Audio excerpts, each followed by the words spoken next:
Bismillahirrahmanirrahim. Alhamdulillahi rabbil alamin. Wabihi nasta'inu ala umuri dunya waddin. Wa ala alihi wa ashabihi ajmain. Amma ba'du. Pemirsa Kompas TV Jawa Barat dimanapun Anda berada, semoga semuanya pada hari ini ada dalam kesehatan, ada dalam lindungan Allah Subhanahu wa Ta'ala. Ketemu lagi sore hari ini dalam acara Lentera Kolbu Ngabuburit di Kompas TV. Alhamdulillah, puji dan syukur milik Allah Subhanahu wa Ta'ala yang masih memberikan kepada kita kesehatan dan kesempatan untuk bersama-sama kembali masih bisa menjalankan khususnya ibadah saum di bulan Ramadan ini dalam keadaan sehat walafiat. Karena tanpa kesehatan pastinya kita tidak akan bisa melaksanakan apa yang diperintahkan Allah, khususnya puasa di bulan Ramadan ini. Rahmat beserta salam semoga senantiasa tercurah kepada junjungan kita, Nabi besar Nabi Muhammad sallallahu alaihi wasallam, kepada keluarganya, para sahabatnya, para tabi'in termasuk kita di dalamnya. Semoga kita termasuk umat Rasulullah yang istiqomah mengikuti apa yang diajarkan Rasulullah sallallahu alaihi wasallam. Amin ya rabbal alamin. Jamaah Kompas TV Jawa Barat yang dimuliakan Allah, pada kesempatan ini kita akan kembali berdiskusi itu bagaimana kita sebagai seorang muslim mendidik anak-anak kita tercinta. Dengan hari ini bagaimana beratnya kita mendidik putra-putri kita dengan begitu dahsyatnya dari luar godaan-godaan yang datang kepada putra-putri kita, terutama dari gadget mereka. Jamaah Kompas TV Jawa Barat yang dimuliakan Allah Subhanahu wa Ta'ala. Sesungguhnya tuntunan Al-Quran sudah ada sejak dulu bagaimana mengajarkan kepada kita, terutama orang tua, dalam mendidik putra-putri kita. Mari kita lihat kembali firman Allah Subhanahu wa Ta'ala. Bagaimana metode mendidik anak-anak kita yang diterapkan oleh Luqmanul Hakim di dalam Al-Quranul Karim. Itu terdapat di dalam surat Luqman ayat 12-19, bagaimana Luqman menjelaskan dengan rinci. Begitu komplitnya bagaimana pendidikan yang seharusnya diberikan oleh orang tua kepada anak-anaknya. Luqman berkata kepada anaknya, "Ya bunayya." Dengan perkataan yang pertama dikatakan dalam Al-Quran, "Ya bunayya." Ya bunayya itu artinya wahai anakku. Sebuah panggilan dengan cinta yang paling dalam. Kalau bahasa kita diterjemahkan, ya bunayya. Wahai anakku, sayangku, cintaku, manisku. Dan seperti itulah kita kepada anak-anak kita. Sehingga panggilan itu mempunyai rasa atau pengaruh ketika orang tuanya memanggil. Apa yang pertama kali diterapkan oleh Luqman kepada anaknya? La tusyrik billah. Jangan syirik kepada Allah. Artinya apa? Pondasi agama, pondasi keimanan diterapkan terlebih dahulu agar anak-anak kita menjadi anak-anak yang soleh soleha. Kemudian setelah anak itu dengan keimanan yang kuat, dia tidak musyrik kepada Allah, maka yang kedua, wabil walidaini ihsana. Berbuat baiklah kepada kedua orang tuanya. Orang tuanya bersusah payah. Ibunya hamil 9 bulan. Berat kemana-mana dibawa. Kemudian melahirkan antara hidup dan mati. Nah, itulah yang harus diajarkan kepada anak-anak kita. Bagaimana dia harus hormat, harus patuh, harus taat kepada kedua orang tuanya. Bukan menjadi anak yang penakut, yang takut kepada kedua orang tuanya, tapi anak-anak yang taat dan patuh. Pertama patuh kepada Allah, yang kedua patuh kepada kedua orang tuanya. Kalau ini terjadi, insya Allah anak-anak itu akan mudah untuk diarahkan. Allah Subhanahu wa Ta'ala luar biasa memberikan pelajaran kepada Luqmanul Hakim, sehingga Luqman mengajarkan itu kepada anak-anaknya, sehingga anaknya menjadi anak yang soleh. Bahkan dengan kesolehannya itu, Luqman diberikan keistimewaan dalam Al-Quran, menjadi salah satu nama surat di dalam Al-Quran. Subhanallah, ini sangat luar biasa. Kemudian yang diajarkan Luqman kepada anaknya apa? Aqimis sholah. Dirikan sholat. Hadirin Kompas TV Jawa Barat yang dimuliakan Allah. Yang namanya sholat itu adalah sebuah kewajiban yang tidak bisa begitu saja terbiasa. Tetapi harus dimulai ketika anak-anak masih dalam keadaan kecil. Sehingga ia sudah terbiasa menjalankan perintah Allah Subhanahu wa Ta'ala. Maka ada langkah-langkah dalam pembinaan anak ini. Langkah yang pertama adalah bisa diterapkan. Yang pertama yaitu dengan kecintaan orang tua kepada anaknya. Pendidikan yang pertama kali orang tua terapkan kepada anaknya. Sehingga anak itu betul-betul merasa disayangi, dikasihi. Seperti tadi dikatakan, ya bunaya, panggilannya begitu mulia. Wahai anakku, wahai sayangku, cintaku, manisku. Sehingga anak itu terpengaruh dengan apa yang kita katakan.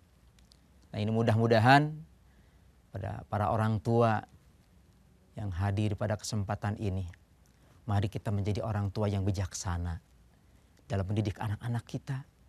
Sehingga anak-anak itu betul-betul dia taat kepada Allah, taat kepada kita sebagai orang tuanya. Kemudian ajarkanlah kepada mereka, kata Allah, tidak boleh sombong. Karena Allah tidak menyukai orang-orang yang sombong. Wala tusair khaddaka linnas wala tamsi fil ardi maraha. Allah benci kepada orang-orang yang sombong. Ajarkan itu kepada putra-putri kita. Karena rumah adalah madrasatul ula. Rumah adalah tempat pendidikan pertama kali yang akan didapatkan oleh putra-putri kita. Kemudian yang paling penting dari itu semua adalah keteladanan dari kedua orang tuanya. Bagaimana hadirin anak akan menjadi dia mudah untuk melaksanakan perintah Allah kalau seandainya kedua orang tuanya malas melakukan perintah Allah. Bagaimana anak akan menjadi rajin sholat kalau ia tidak pernah melihat orang tuanya sholat. Bagaimana anak akan rajin bertadarus Al-Quran kalau seandainya orang tuanya tidak pernah bertadarus Al-Quran. Bagaimana anak menjadi dermawan kalau seandainya orang tuanya adalah orang tua yang pelit. Tidak mau membantu orang lain. Tidak peduli terhadap orang lain. Itulah yang paling penting dalam mendidik dan membina anak-anak kita adalah keteladanan. Dengan keteladanan ini sehingga anak-anak akan mampu meniru siapa role model yang dipilihnya. Maka role model pertama yang harus menjadi contoh teladan bagi anak-anak kita adalah kita sendiri sebagai orang tuanya. Kemudian yang terakhir, jangan lupa terus doakan anak-anak kita. Jangan bosan untuk berdoa. Para nabi mengajarkan terus berdoa. Robbi habli hukman. Ya Allah, berikanlah aku ilmu, kemudian berikanlah keturunan-keturunan yang soleh. Itu semua apa?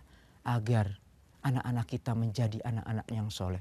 Tidak hanya dengan usaha, tapi usaha yang secara tidak kelihatan itu berdoa. Karena doa kedua orang tua sangatlah mustajab di hadapan Allah Subhanahu wa Ta'ala. Mudah-mudahan Allah Subhanahu wa Ta'ala berikan kepada kita menjadi orang tua yang berhasil mendidik anak-anak kita menjadi anak-anak yang saleh dan saleh. Amin ya Allah ya Rabbal Alamin. Mungkin barangkali ada yang ingin bertanya, silahkan bertanya melalui YouTube Kompas TV Jawa Barat Anda boleh kirimkan chat di situ dan boleh bertanya.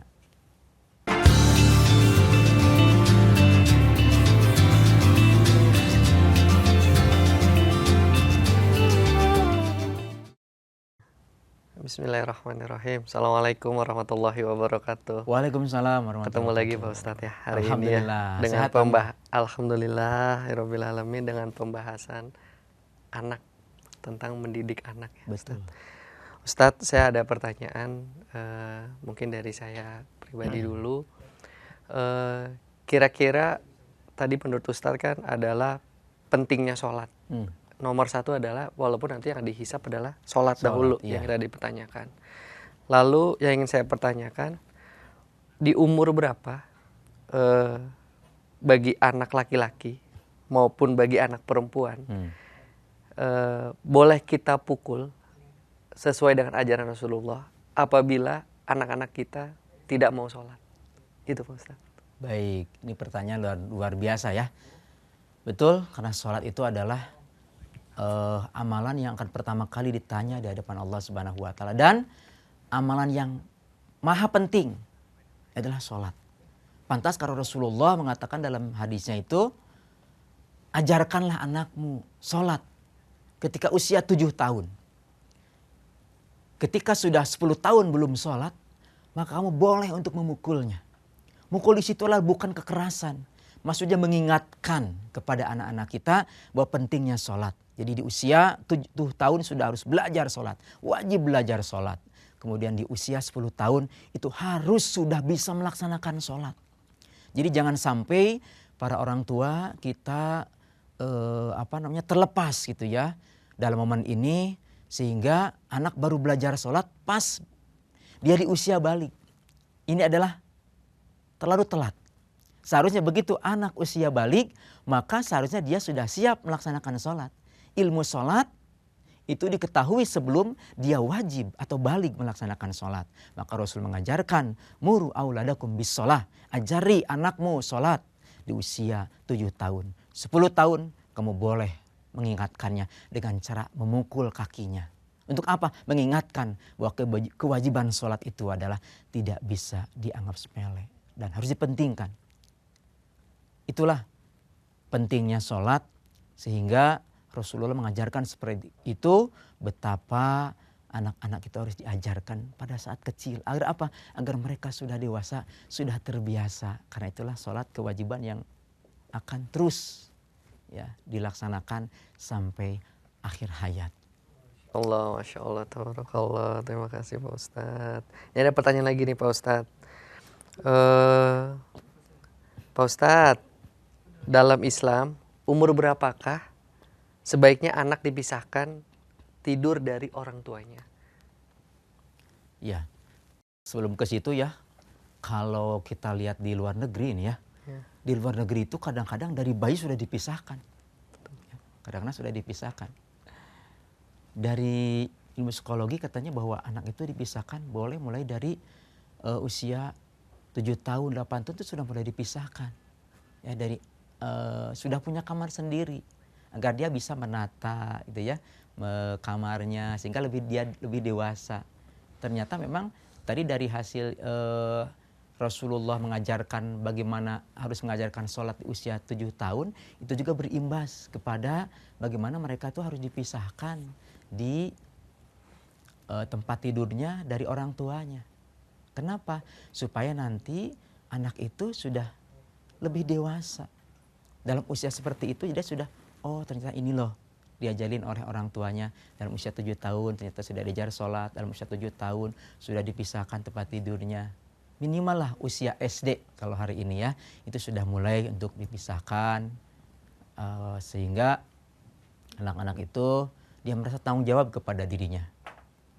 Karena bisa jadi nanti kalau telat memisahkan itu juga bisa jadi anak itu manja terus. Ya. Atau dia ketika udah beranjak dewasa merasa masih kanak-kanak padahal dia sudah harus berpisah gitu. Nah ini ya salah satu contohnya. Masya Allah, Masya Allah. Sekarang ada lagi Pak Ustadz. Ini kayaknya kalau pembahasan soal anak kayaknya banyak yang nanya nih Pak Ustadz ya. Assalamualaikum warahmatullahi wabarakatuh Pak Ustadz. Bagaimana caranya memberikan edukasi kepada anak terutama yang sudah akhir balik menuju remaja, perihal tentang hukum berpacaran. Karena saya khawatir anak bisa terjerumus ke hal-hal yang tidak diinginkan. Gitu Pak Ustadz. Ya memang ini luar biasa, ini adalah tadi ya, hari ini pergaulan anak-anak kita itu kadang-kadang ya tadi bisa jadi di rumah taat, patuh, tapi karena kalau hari ini katakanlah dengan gadget mereka, sehingga mereka itu kadang-kadang dewasa sebelum waktunya. Nah ini para orang tua mohon dengan bijak untuk memberikan gadget kepada putra-putri kita, kepada anak-anak kita, jangan sampai lepas dari pengawasan. Ya. Nah, sehingga anak-anak kita itu dalam pergaulan dia terlalu bebas gitu ya. Walaupun di rumah bisa jadi anak itu taat, patuh, tapi ternyata di luar tidak seperti itu. Berawal dari apa? Dari tadi faktor eksternal dari luar, sehingga dari gadget mereka mengetahui hal-hal yang tidak baik ya. Ya terkait dengan pertanyaan tadi berusia berapa tahun ya tadi? Ini terkait sudah akhir balik mengenai hukum ya? Tidak berpacaran.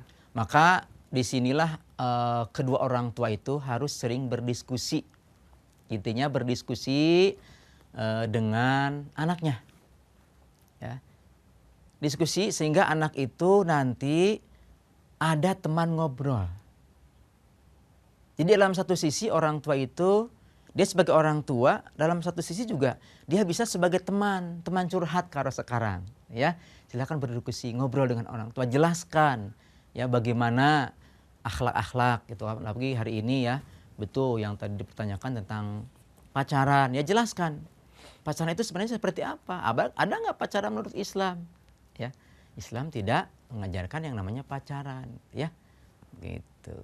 Jadi hati-hatilah tadi, karena memang kondisi pergaulan hari ini yang begitu kompleks luar biasa, karena memang ada berbagai macam ya, katakanlah dari media sosial terutama yang bisa mengkontaminasi kepribadian atau jiwa dari anak-anak kita. Maka hati-hati, awasi anak-anak kita dalam menggunakan gadgetnya, jangan sampai kebablasan.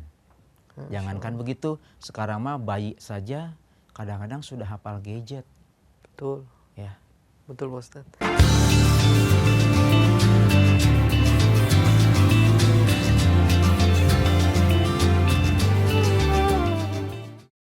Pak Ustadz, nih ada pertanyaan lagi. Kayaknya hari ini pertanyaan paling banyak nih Pak Ustadz ya, dari yang hari kita kemarin. Assalamualaikum Pak Ustadz, menurut Islam kapan waktu yang tepat untuk menjelaskan mengenai pendidikan gender dan reproduksi seksual kepada anak, dan bagaimana caranya? Oke, ini luar biasa nih pertanyaan ya. Menjelaskan ini, memang ini adalah kadang-kadang hal yang seperti itu hal yang tabu gitu ya. Tapi orang tua itu harus menjelaskan kapan. Ya, itu usia katakanlah kelas 5, kelas 6 SD kalau hari ini, itu kadang-kadang mereka sudah dalam tanda kutip itu mereka sudah menyenangi lawan jenis. Kelas 5, kelas 6 gitu ya. Jelaskanlah dari situ, kelas 6 SD gitu ya. Itu dijelaskan kepada anak-anak kita. Bagaimana menjelaskannya? Nah, ini dia, kita harus punya teorinya. Ya boleh Bapak Ibu misalkan baca buku dulu bagaimana tentang menjelaskan hal ini. Kalau sekarang di sekolah juga ada di kurikulum sekolah itu kelas 6 ya, menjelaskan tentang reproduksi gitu kan. Nah, disinilah salah satunya mungkin bisa Bapak Ibu berkonsultasi dengan Bapak Ibu guru di sekolah gitu ya. Nah, sehingga kapan tempatnya. Nah, kadang memang ada anak sih yang di usia SD, ada yang sudah balik, ada juga yang masih kekanak-kanakan, dia lempeng aja gitu ya. Jadi bisa jadi tergantung anaknya. Tapi di usia SD biasanya di kelas 6, kelas 5, kelas 6 itu sudah mulai menyenangi lawan jenis. Boleh di situ dijelaskan ya. Boleh di situ dijelaskan misalkan ini adalah hal yang boleh dipegang, hal yang tidak boleh dipegang. Ya. Masya Allah. Ini ada satu pertanyaan lagi Pak Ustadz mungkin ya. Mungkin ada tips dari Pak Ustadz Bagaimana cara menyeimbangkan kasih sayang dan ketegasan saat mendidik anak menurut ajaran Islam? Ya, jadi tipsnya adalah dalam mendidik anak itu suruh patuh kepada kita, tapi jangan istilahnya bedakan antara keras dengan tegas. Beda antara keras dengan tegas. Kalau keras nanti anak tuh takut, ya. Tapi kalau tegas anak disiplin.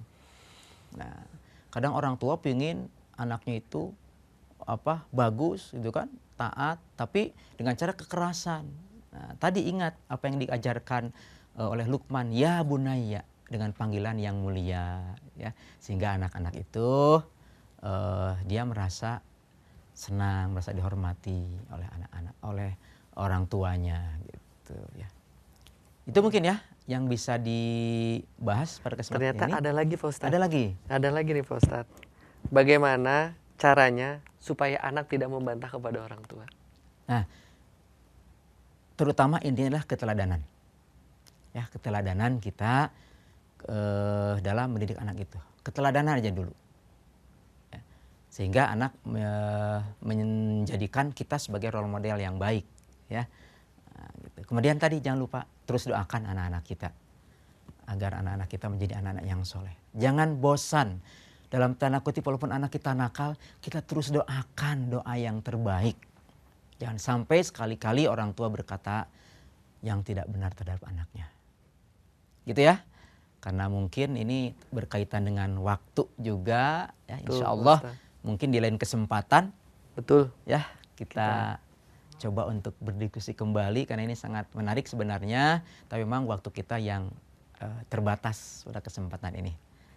Baik, jamaah Kompas TV Jawa Barat yang dimuliakan Allah Subhanahu wa taala, sebelum ditutup mari kita berdoa kepada Allah, mudah-mudahan kita menjadi orang tua yang penuh dengan kesabaran mendidik anak-anak kita, kemudian anak kita menjadi anak-anak yang soleh, menjadi anak-anak yang aliman, solihan, mujahidan, anak yang senantiasa patuh dan taat kepada Allah, patuh dan taat kepada orang tuanya, menjadi kebanggaan kedua orang tuanya. Amin.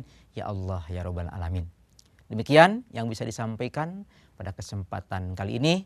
Mudah-mudahan Allah Subhanahu wa taala berikan kemudahan dalam menjalankan ibadah puasa kita, dan puasa kita diterima di hadapan Allah Subhanahu wa taala. Amin ya Rabbal Alamin. Usikum wa nafsi bitaqwallah. Assalamualaikum warahmatullahi wabarakatuh.